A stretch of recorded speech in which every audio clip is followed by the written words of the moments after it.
हरे कृष्ण। आप जानते हैं कि 23 अप्रैल शुक्रवार के दिन कामदा एकादशी है। आज हम शॉर्ट में कामदा एकादशी की कथा सुनेंगे।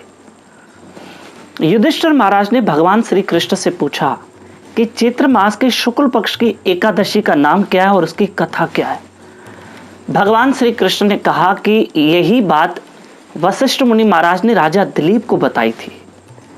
क्या बताया था कि चैत्र मास के शुक्ल पक्ष की एकादशी का नाम कामदा एकादशी है और इसकी कथा इस प्रकार है। प्राचीन काल में एक नागपुर नाम की नगरी थी जहाँ सारे नाग रहते थे और वहाँ का जो राजा था उनका नाम था पुंडरीक। वो भी नाग ही था और उसके दरबार में अक्सर अप्सराएं और गंधर्व आते थे। अप्सराएं नृत्य करती और गंधर्व गाते थे।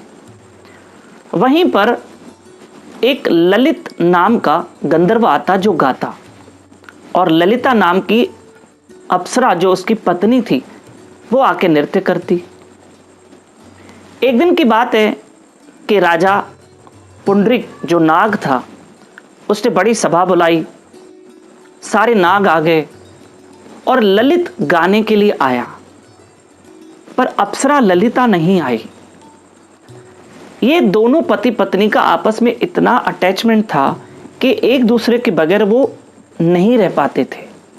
आज ललिता नहीं थी तो ललित उसे बहुत याद कर रहा था और गाने में वो बार बार मिस्टेक कर रहा था। अच्छे से वो राग प्रस्तुत नहीं कर पा रहा था। उसके कभी होंठ फड़फड़ा रहे थे। वो ललित गंधर्व अच्छे से नहीं गा पा रहा था। राजा की जो सुख था उस राजा के सुख में एक विघ्न आया कि ये गंधर्व क्यों नहीं गा पा रहा है। तो वहीं पर करकोट नाम का एक नाग बैठा था।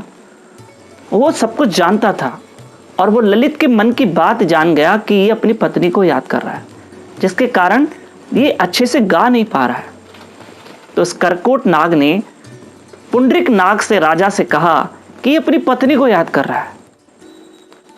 अब राजा पुंडरीक उस नाग को बड़ा क्रोध आया और उसने ललित को श्राप दे दिया कि जाओ राक्षस बनो।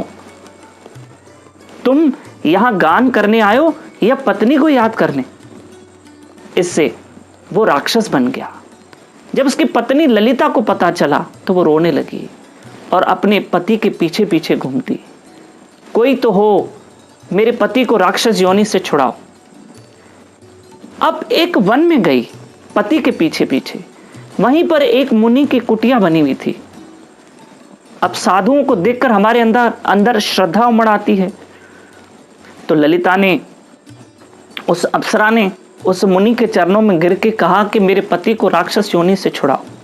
मेरे पति ने सिर्फ इतना अपराध किया है कि उसने गाते समय मुझे याद किया है।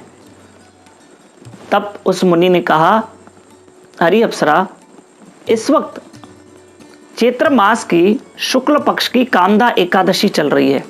आज ही एकादशी है, तुम व्रत कर लो और व्रत का पुण्य अपने पति को अर्पण करो, ये राक्षस योनि से छूट जाएगा। उस अप्सरा ने कामदा एकादशी का व्रत किया और दूसरे दिन द्वादशी के दिन कथा का पुण्य अपने पति को अर्पण किया कि मैंने जो भी एकादशी का व्रत किया उसका सारा पुण्य मैं पति को अर्पण करती हूँ। हे भगवान वासुदेव, मेरे पति को इस राक्षस योनि से छुड़ाओ। तुरंत वो राक्षस फिर से ललित गंधर्व बन गया और सुंदर शरीर प्राप्त करके दोनों पति पत्नी भगवान के धाम में चले गए। भगवान श्री कृष्ण ने कहा, युधिष्ठिर, जो ये एकादशी का सिर्फ व्रत की कथा सुनते हैं वो वाजपेयी यज्ञ का फल प्राप्त करते हैं और ये बड़ी पुण्यदायक एकादशी है और पापों को नाश करने वाली एकादशी है। प्रिय बंधुओं, जरूर एकादशी का व्रत करना। 23 अप्रैल शुक्रवार। हरे कृष्ण।